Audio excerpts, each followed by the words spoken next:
Hello, welcome to Econometrics Melody. This is the 10th video on miscellaneous series in Stata. In miscellaneous series in Stata, we'll cover some of the basic, general, and handy topics in Stata. This will be more of a practical session, and in today's video, we'll cover the command tabulate. Tabulate is going to help us draw table of frequencies. We'll learn it by the help of example. Let us prepare our data set. Most of the variables in our data set are categorical variables. Income and expenses are the continuous variables, and let us see the examples of one-way table. Obviously, we need to specify only one variables. So the information is displayed, the frequency is displayed, and if we specify the option called sort, we get the table in their sorted descending orders. 143 in comparison to the above one, they are in their descending order. And if we specify no label, the categories of the variables, only their codes are displayed. And if we specify the subpopulation and any variable, so if the subpopulation variable is 0, so its frequency won't be displayed. Here the code of child is 0, that is why this 74 is not displayed over here. And if we specify plot, we'll get a horizontal plot in the output window itself. And if we specify no frequency, the frequency will be suppressed. Tabulate command will also help us generate the indicator variable. Let's check it. To summarize, with the prefix ag, we are going to summarize the variables. There is only one variable age.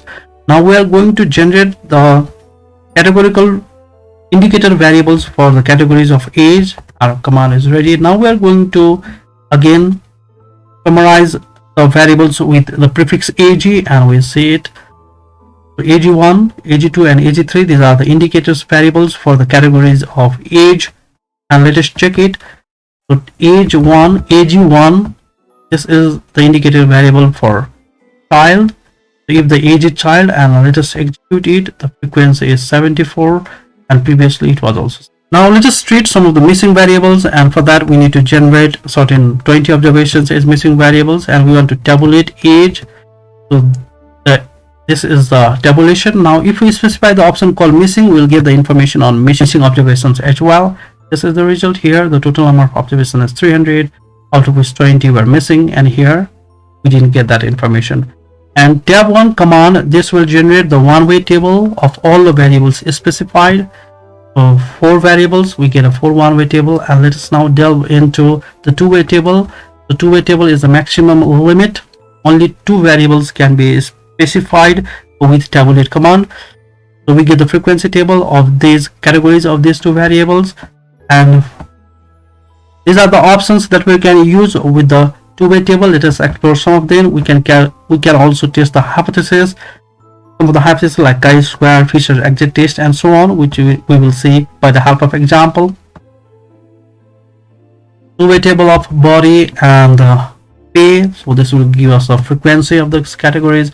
And if we specify row sort, this will sort the row, total of the row in descending order. And if we specify the sort of column sort, this will sort the column, total of column in descending order. Here is the difference in descending order. And if we specify the row, we will get the percentage, total percentage of a row according to row. So here, out of 100% fat people, out of the total fat people, 41% preferred cash payment and 59% preferred kind payment. And similarly, we can expand the other.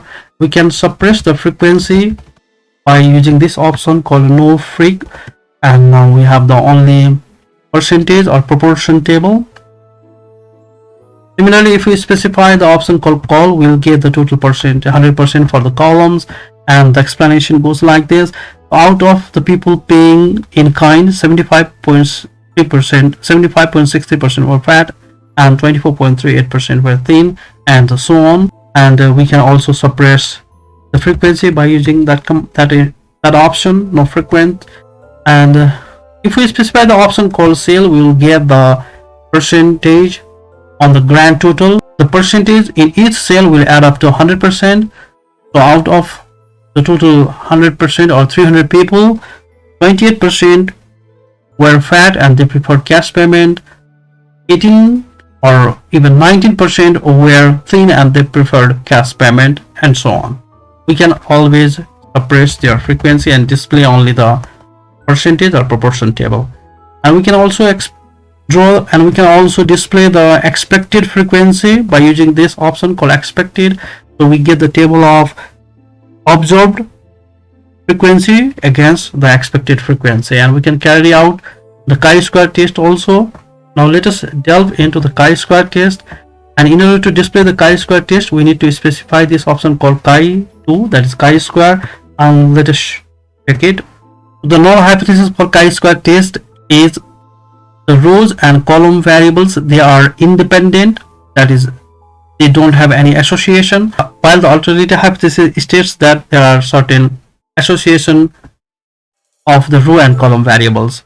So here the p-value is 0.004, which is less than 5%. Therefore we reject the null hypothesis and we conclude that there is significant association between the rows and column variables. Or we can determine the p-value by taking these inputs using chi-square command, and we check it 0.037, which is equal to 0.0. We can check it in another way by making use of chi2 tail function, and we get the same result. Now let us delve into the chi-square test. Let us identify the point of association of the chi-square test.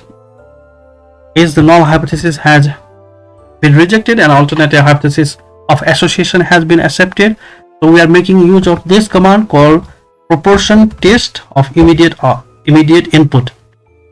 So proportion test of immediate input, and we are taking cache as constant, meaning thereby, so if the categories of body differ significantly for this cache category, do this differ or not? So we take the proportion. What is the n1 is 84 and the proportion for it is 60%, n2 is 56 if we look at it over here, and the proportion for it is 40%, and we are going to perform this test, proportion test. So whether we accept the null hypothesis or alternative hypothesis, again the p-value is less than 5%, we reject the null hypothesis and accept the alternative hypothesis, and it indicates that they are different. So for the same cache category, the categories of body, that is fat and thin, they differ. And again here is the difference greater than 0. Again we accept the alternative hypothesis for this test as well. So the categories of fat people tend to pay more in cash than the thin people. So this is the result. Similarly, we are going to repeat this process for other categories as well.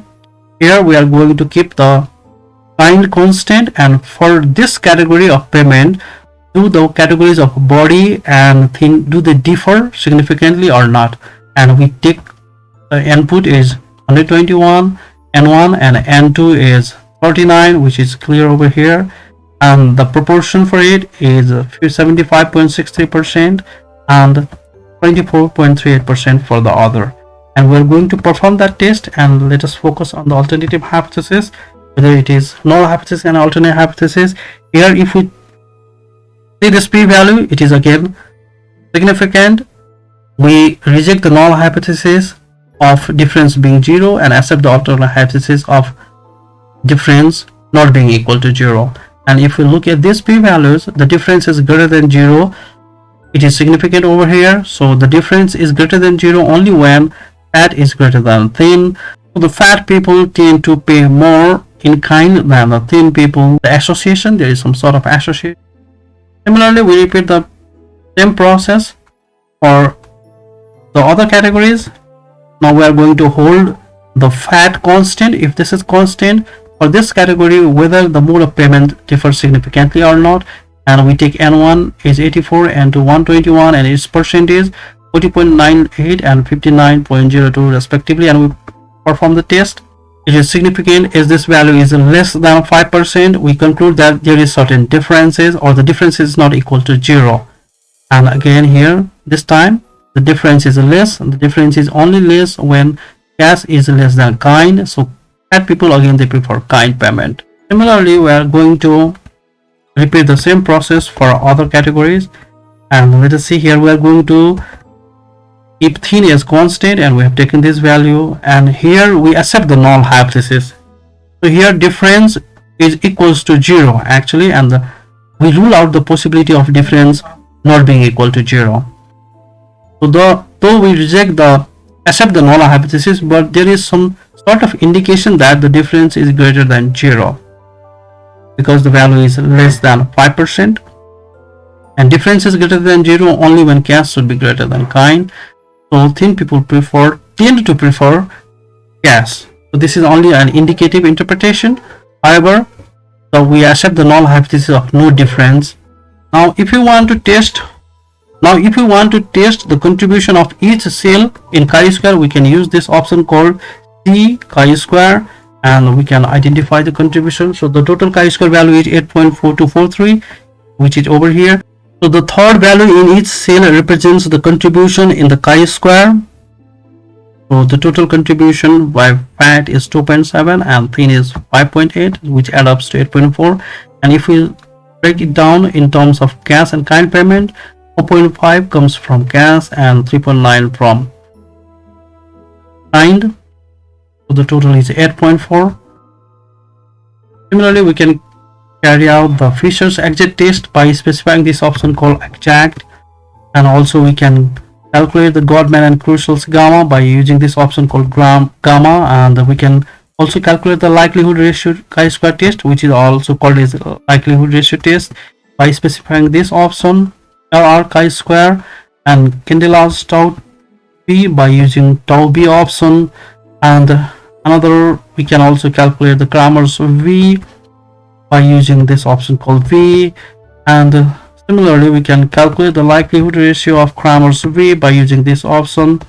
And we can also, if we specify all, then certain statistics are displayed like Pearson chi-square, likelihood ratio chi-square, Kramer's v, gamma, and Kendall's tau b. If we use tab 2, this will display all the possible two-way tables of the given variables. As we have specified four variables, so overall 6 tables are displayed. And we can also display some of the summary statistics by making use of summarize option of any variable. And let us use this. Summarize, we are going to tabulate age and summarize the income across these categories of age, and mean, standard deviation, and frequency are displayed, and we can suppress this mean and standard deviation by using this option. Similarly, we can also treat the missing values or missing observations, and we are going to summarize income, and here we don't get any information on missing, but if we specify this option called missing, we get the information on missing as well. Similarly, we can also display the observations. Now here we don't see any observations, the information on observation, and if we specify this option called observation and nolabel, the codes will be displayed for the categories of payment, and we'll get the columns of observations. So this is it for this tutorial. Thank you very much for your time. Thank you very much, Econometrics Melody.